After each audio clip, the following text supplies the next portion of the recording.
Somebody knows how to get the meat sweats. Zach Bogosian here. And where did your love for barbecue start? Honestly, like throughout my entire life, I feel like I was always playing sports and kind of on the go. So I didn't have a ton of time to I guess test out my barbecue skills. But I'd say within the last 5-6 years, I've kind of, year by year, started to get into it more, and now it's obviously turned into, somewhat of a TV segment or an Instagram segment, but it's been a ton of fun to do. When did you realize that, I'm going to take this to the next level?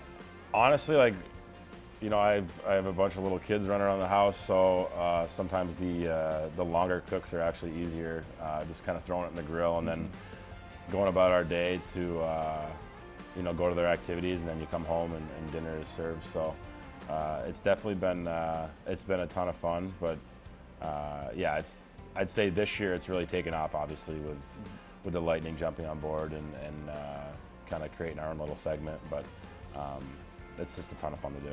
Do you have a favorite meat to cook, or do you have a favorite meal to give your kids or to the team? My kids love steak, so anytime you fire up a steak on there, they're usually pretty happy. It's the thing with grilling is, you can go as hard or as easy as you want to do it. Something as simple as like a beer can chicken, which is so simple to do, but it feeds a lot of people. Obviously, pulled pork is a little bit of a longer process, but pretty easy to do.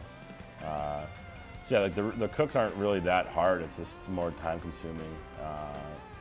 Yeah, my kids like all different styles of food, so they're not too picky, which I'm lucky that way. And whenever you're getting a chance to, feed, say the whole team comes over or a group of people comes over for a dinner party, some of those dishes kind of work out well for big groups of people. I was gonna say, you're sort of the house that everybody comes to for a big meal, whatever it might be, and how much pride do you take in the camaraderie of bringing everybody together off the ice?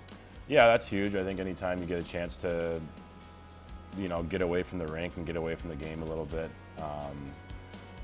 I know fans probably think we live, breathe, and sleep hockey, which a lot of times we do, but it is nice to step away, kind of get, leave work at work and just go enjoy yourself. And but at the same time, it is team chemistry, it is team bonding, it is getting everyone together, hanging out with everyone's others, significant others or their kids, or getting all the kids together. It makes a fun family atmosphere. So it's been great to do. And my last question is, when you came to Tampa Bay, you signed a few years here saying you wanted to put roots down a little bit. Just what has it been like in this area the second time around, and how has that transition been for you and your family? It's been amazing. It feels like home. My kids are into their schools and into their activities and have their own group of friends, and we've been very fortunate to meet a lot of people outside of our locker room in the Tampa community that we've become close friends with. So Tampa's a great city to live in. It's a great place to play in. It's obviously the last few years of success. It is a hockey town, but you kind of knew that a little bit before I played here. Just the crowd and everything was a ton of fun, but really there's no better place to play than Tampa Bay.